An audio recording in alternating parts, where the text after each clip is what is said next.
नाज़रीन, दोपहर का उर्दू खबरनामा लेकर आपका मेज़बान रहमत कलीम आपकी खिदमत में हाजिर है। बुलेटिन का आगाज़ सुर्खियों के साथ। पंजाब के लुधियाना कोर्ट में बम धमाका, धमाके में 2 की मौत, 4 जख्मी। जख्मियों को अस्पताल में किया गया दाखिल, तहकीकात जारी, अभी तक वजह नामालूम। NIA जाएगी लुधियाना, अदालत में धमाके की करेगी तहकीकात। धमाके के बाद पूरे पंजाब में हाई अलर्ट जारी, CM चन्नी लुधियाना के लिए हुआ रवाना। लुधियाना धमाके पर केजरीवाल की तनकीद, बेअदबी के बाद धमाके के जरिए अमन गारत करने की साजिश।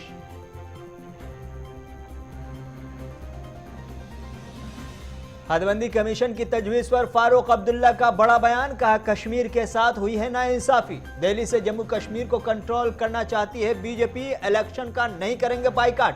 फारूक अब्दुल्ला का बयान। वज़ीर आज़म नरेंद्र मोदी एक बार फिर से पहुंचे यूपी, वाराणसी की आवाम को दिया 22 प्रोजेक्टों का तोहफा। अखिलेश यादव की अहलिया और बेटे हुए कोरोना के शिकार, 3 दिनों तक अखिलेश करेंगे डिजिटल रैली। राम मंदिर के करीब जमीन की खरीदारी में हुआ एक बड़ा घोटाला, कांग्रेस और दीगर अपोजिशन का इल्जाम।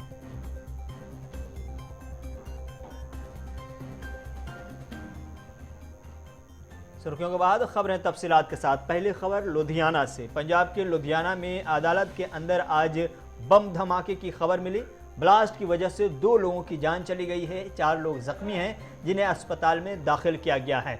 इस धमाके की वजह अब तक के मालूम नहीं हुई है, लेकिन ये अब तक की खबर मिल रही है कि इस मामले को NIA के हवाले किया गया है। NIA इस मामले की तहकीकात करेगी और साथ ही साथ CM चरणजीत सिंह चन्नी लुधियाना के लिए रवाना हो चुके हैं। एक ऐसे वक्त में जब पंजाब में इलेक्शन के दिन करीब आ रहे हैं, उससे पहले अदालत के अंदर बैतुल खला में यह धमाका हुआ है 3री मंजिल पर, जिसकी वजह से 2 लोगों की जान चली गई है और 4 के जख्मी होने की खबर मिल रही है इस वक्त। और बताया यह भी जा रहा है कि इस धमाके के बाद पूरे पंजाब में हाई अलर्ट जारी कर दिया गया है और हाई अलर्ट जारी करने के साथ ही अब इस वक्त जो तस्वीरें नजर आ रही है वो अस्पताल में 4 मरीज को जहाँ दाखिल किया गया है, वहीं अदालत के अंदर जब धमाके की खबर मिली उसके बाद भगदड़ मच गई, अफरा तफरी का आलम रहा। उसी बीच खबर ये मिली कि सिक्योरिटी अहलकार को मज़ीद तैनात किया गया और आनन फानन आसपास के एरिया को खाली कराने की कोशिश की गई और अदालत के अहाते में जो लोग थे, जो वकला थे, उन्हें फौरी तौर पर बाहर निकलने को कहा गया। उसके बाद इस धमाके के दौरान ये खबर ये भी मिली कि इस धमाके की वजह से आसपास की इमारतों को भी नुकसान पहुंचा है। इस बीच सबसे बड़ी खबर यह है कि इस मामले की NIA तहकीकात करेगी। दिल्ली से NIA की टीम रवाना हो रही है।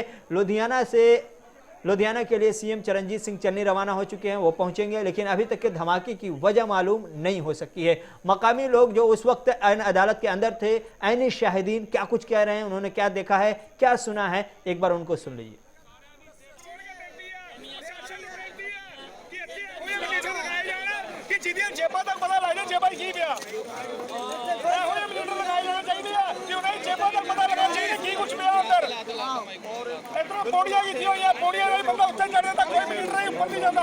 दो सिक्योरिटी गेट भरे हुए हैं, इतने चौकी भी बनी है,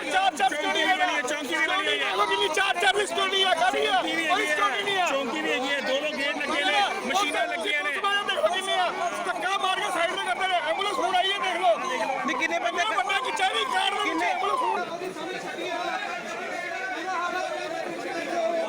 कपड़े परे की वो डेड बॉडी सी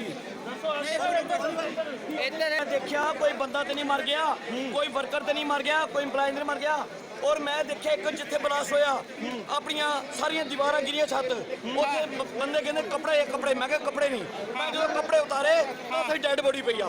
ये नहीं पता दूजी मंजिल बाथरूम दे विच कितने मिनट पहले गल है, ये अद्धे पौने घंटे की गल है। और सर ब्लास्ट कोई बंदा होनी करके गया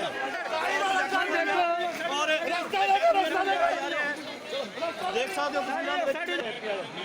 हो मनवा परे होगा फिर पता लगूगा कितनी डेड बॉडियां हैं। जबरदस्त सीगा, ਅਸੀਂ ਤੀਜੀ ਮੰਜ਼ਲ ਤੇ ਸੀਗੇ, ਇਦਾਂ ਲੱਗਿਆ ਇਹ ਖਬਰ ਫੈਲੀ ਕਿ ਨਾਲ ਦੀ ਬਿਲਡਿੰਗ ਡਿੱਗੀ, ਨਵੀਂ ਕੋਰਟ ਕੰਪਲੈਕਸ, ਪੂਰੀ ਜ਼ਮੀਨ ਹਿਲ ਗਈ ਜੀ ਉਸ ਟਾਈਮ ਦੇ ਉੱਤੇ। ਇਸ ਇਹਦੇ 8 ਫਲੋਰ ਹੈਗੇ ਆ ਤੇ ਇਸ ਵਿੱਚ ਕਿੰਨੇ ਕੋਰਟਸ ਹੈਗੇ ਨੇ ਸਰ? ਆਲਮੋਸਟ ਇੱਕ ਫਲੋਰ ਦੇ ਉੱਤੇ 6 ਤੋਂ 7 ਕੋਰਟਾਂ ਹੈਗੀਆਂ ਨੇ ਜੀ। ਈਵਨ ਕਈ ਕੋਰਟਾਂ ਦੇ ਵਿੱਚ ਬਾਥਰੂਮ ਸੀਗੇ, ਉਹਨਾਂ ਨੂੰ ਵੀ ਤੋੜ ਕੇ ਕੋਰਟ ਬਣਾ ਦਿੱਤੀ ਗਈ ਸੀ। ਕੋਰਟ ਦਾ ਇੰਨਾ ਜ਼ਿਆਦਾ ਇੱਥੇ ਪ੍ਰੈਸ਼ਰ ਹੈ, ਇੰਨਾ ਰੋਜ਼ ਦੇ ਲੱਖਾਂ ਬੰਦਿਆਂ ਦਾ ਆਣਾ ਜਾਣਾ ਜੀ ਕੋਰਟ 'ਚ। ਕੋਈ ਇੱਥੇ ਸਿਕਿਉਰਿਟੀ ਨਹੀਂ ਹੈਗੀ। ਤੁਹਾਨੂੰ ਲੱਗ ਰਿਹਾ ਕਿ ਪੰਜਾਬ ਦਾ ਮਾਹੌਲ ਖਰਾਬ ਕਰਨ ਵਾਸਤੇ ਇਹੋ ਜਿਹੇ ਜਿਹੜੇ ਸ਼ਰਾਰਤੀ ਅਨਸਰ ਕੰਮ ਕਰ ਰਹੇ ਆ? ਸਭ ਤੋਂ ਵੱਡੀ ਗੱਲ ਹੈ ਜੀ, ਅਸੀਂ ਪੰਜਾਬ ਦੇ ਵਿੱਚ ਰਹਿੰਦੇ ਆ। ਪਹਿਲਾਂ ਤਾਂ ਇਹ ਦੇਖੋ ਕਿ ਵਕੀਲਾਂ ਦੀ ਸਿਕਿਉਰਿਟੀ ਕਿੱਥੇ ਗਈ।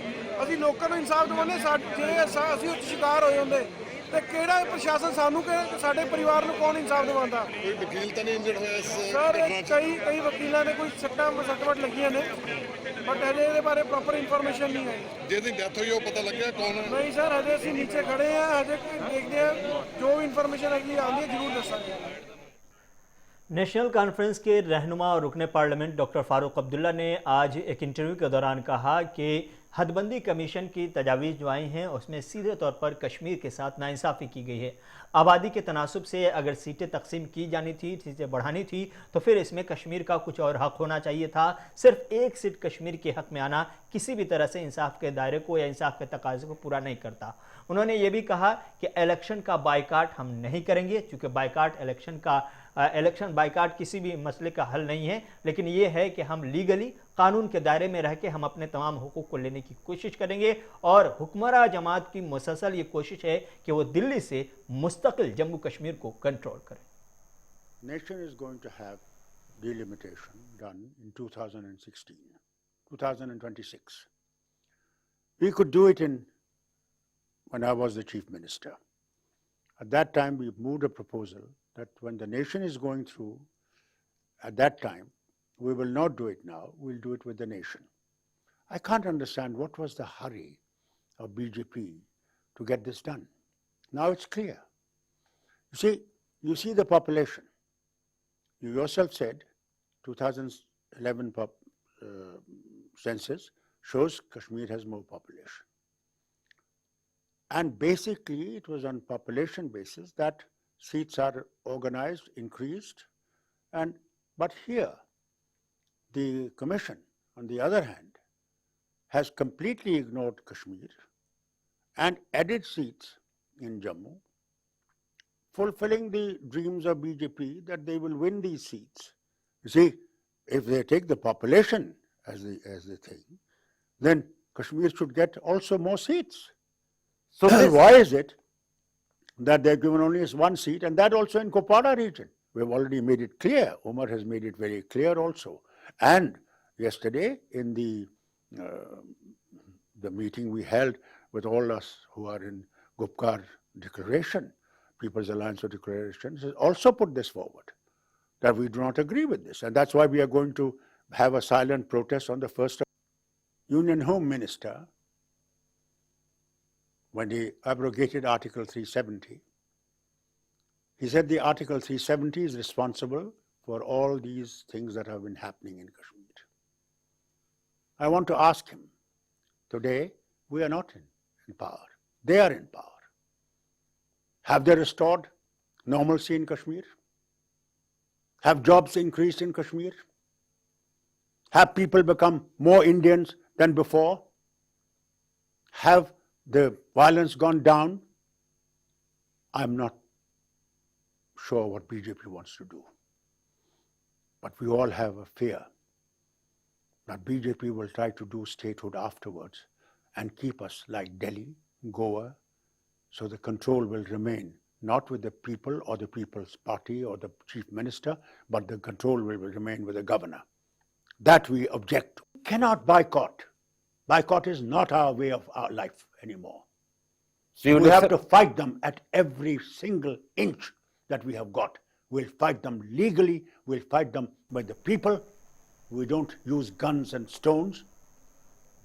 We'll use Gandhi's method of fighting them till we are alive. Ayodhya में राम मंदिर के लिए ज़मीन की खरीद के मसले में एक बड़े घोटाले की खबर गुज़श्ता 2 दिनों से आ रही है और अपोजिशन की जानिब से मुसलसल सवाल उठाया जा रहा है, जिस पर यूपी की सरकार, यूपी के सीएम योगी आदित्यनाथ ने मजिस्ट्रियल जांच का हुक्म भी दे दिया है। इधर अपोजिशन की जानिब से कांग्रेस की रहनुमा और यूपी इंचार्ज प्रियंका गांधी ने आज प्रेस कॉन्फ्रेंस करते हुए कहा कि एक मेयर की जांच कैसे कोई मजिस्ट्रियल कर सकता है, इसलिए सुप्रीम कोर्ट ने इस ट्रस्ट को तश्कील दी थी, इसलिए इसकी जांच सुप्रीम कोर्ट की ही निगरानी में होनी चाहिए, क्योंकि राम मंदिर के नाम पर ज़मीन की लूट हो रही है। एक दलितों की ज़मीन जो खरीदी नहीं जा सकती थी वो खरीदी गई है, हड़पी गई है। दूसरा कि कुछ ज़मीनें जो कम दाम की थी इस तरह से बेची गई कि ट्रस्ट को बहुत ज़्यादा पैसों के लिए बेची गई। इसका मतलब है कि जो चंदा का पैसा है उसके साथ घोटाला किया गया है, भ्रष्टाचार किया गया है। इसमें एक उदाहरण है जिससे ये बहुत स्पष्ट तरह से सामने आती है ये बात। एक ज़मीन थी जो 2017 में 2 करोड़ की किसी ने खरीदी। उन्होंने 2021 में उस ज़मीन के 10,000 वर्ग मीटर बेचे ट्रस्ट को। वो 8 करोड़ के लिए बेची वो ज़मीन। 10,000 वर्ग मीटर 8 करोड़ के लिए बेची। उस ज़मीन का उसी ज़मीन का दूसरा हिस्सा 12,000 वर्ग मीटर 2 करोड़ में किसी एक नाम लिखा है तिवारी जी, किसी रवि मोहन तिवारी जी को 2 करोड़ में बेची गई। कब बेची? 19 मिनट बाद। ठीक है, तो जो दूसरी 12,000 स्क्वायर मीटर की जमीन है वो 2 करोड़ में रवि मोहन तिवारी जी खरीदते हैं। 19 मिनट बाद, इस सेल डीड में जो रवि मोहन तिवारी जी की सेल डीड है जिसके जरिए वो खरीद रहे हैं ये जमीन, उसमें अनिल मिश्रा जी जो सरसंघचालक हैं आरएसएस के और राम मंदिर ट्रस्ट के ट्रस्टी हैं, वो गवाह हैं। और उसमें दूसरे गवाह कौन है? ऋषिकेश उपाध्याय जो अयोध्या के मेयर साहब हैं। तो ये दोनों गवाह हैं। 5 मिनट बाद रवि मोहन तिवारी जी उसी 2 करोड़ की जमीन को 18.5 करोड़ में ट्रस्ट को बेच देते हैं। तो अगर ये घोटाला नहीं है, भ्रष्टाचार नहीं है, तो क्या है? अच्छा, गवाह आपके कौन है? आरएसएस के सरसंघचालक और राम मंदिर के ट्रस्टी साहब। और दूसरे गवाह अयोध्या के मेयर साहब। आज उत्तर प्रदेश सरकार ने कहा है या कल कहा था कि जांच को नियुक्त कर रहे हैं। जांच कौन कर रहा है? जिला अधिकारी के लेवल के अधिकारी।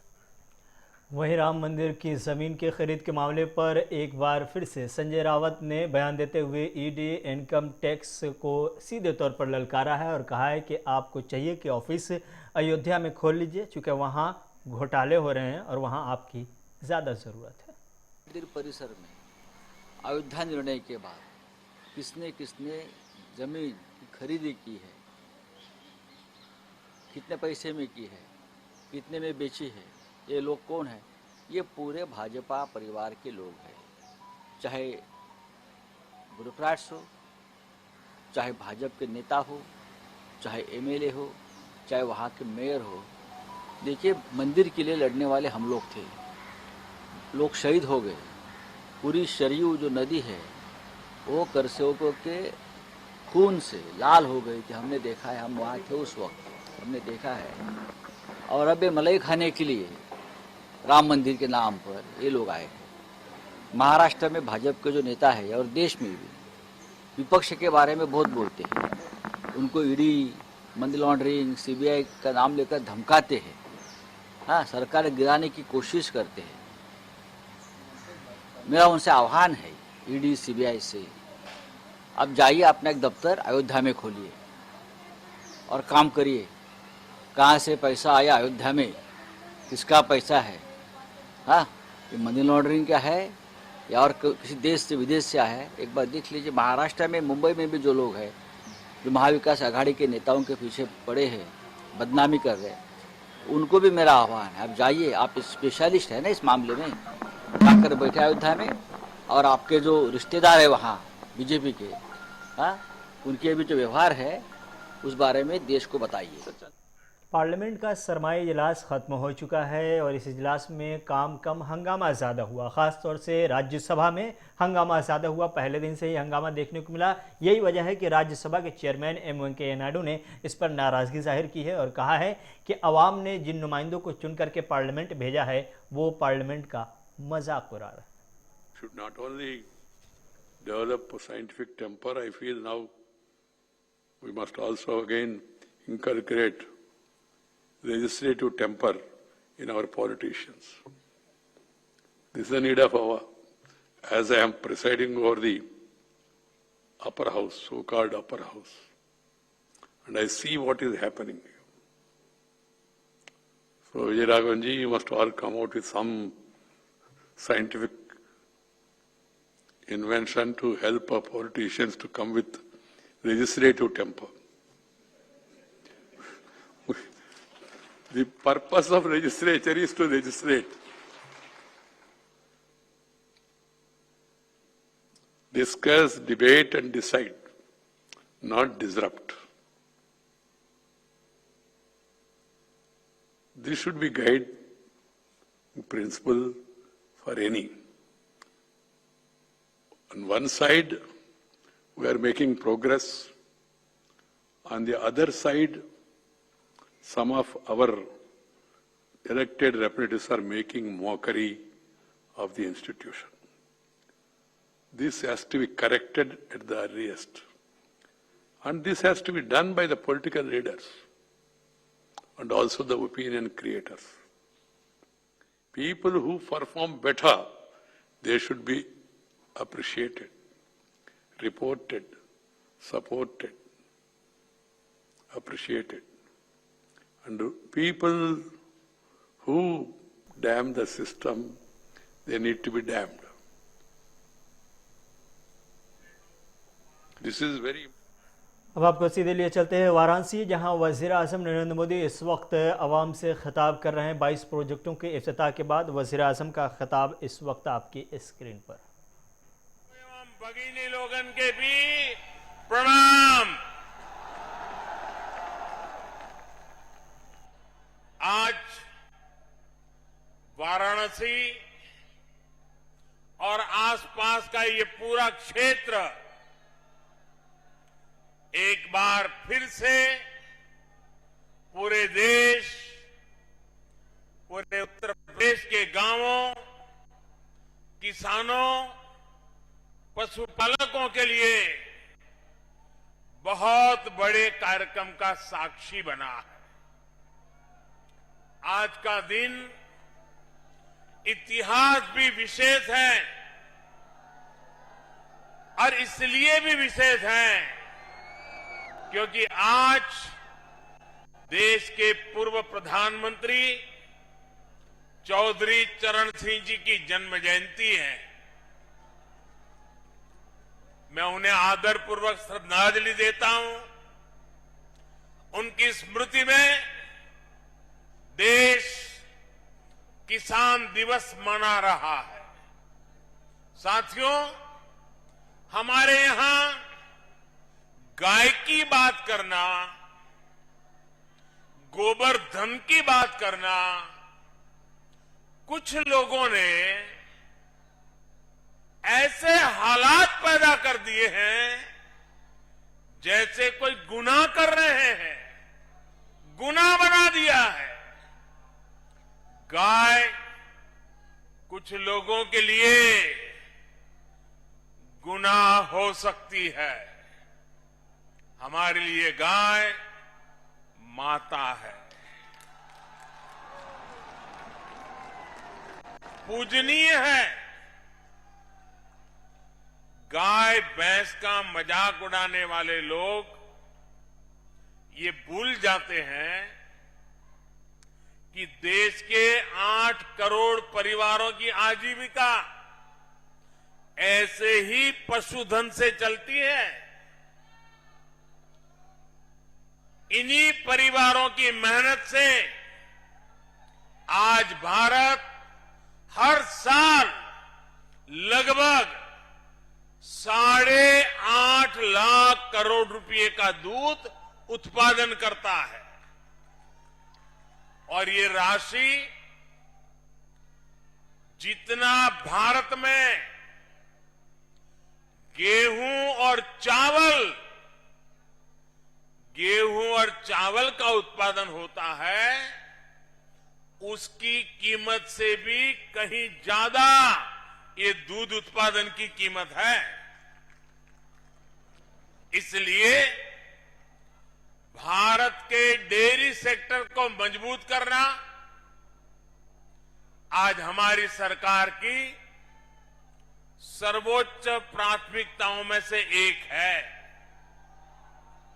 इसी कड़ी में आज यहां बनास काशी संकुल का शिलान्यास किया गया है। साथियों, अब मैदान छोटा पड़ गया है, जगह नहीं है, आप वहीं पर अपने आप को संभाल लीजिए।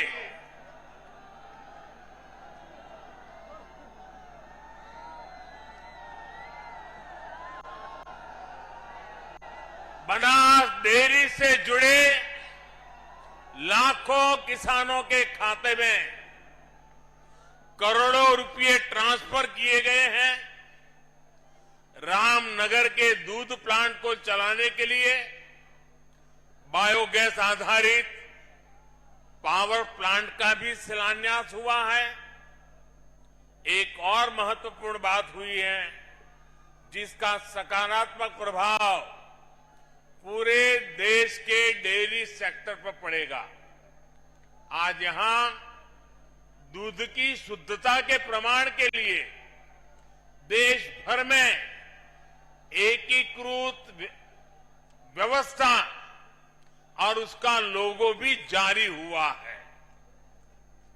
डेयरी सेक्टर से जुड़े इन प्रयासों के अलावा आज यूपी के लाखों लोगों को अपने घर के कानूनी दस्तावेज यानी गरौनी भी सौंपी गई है।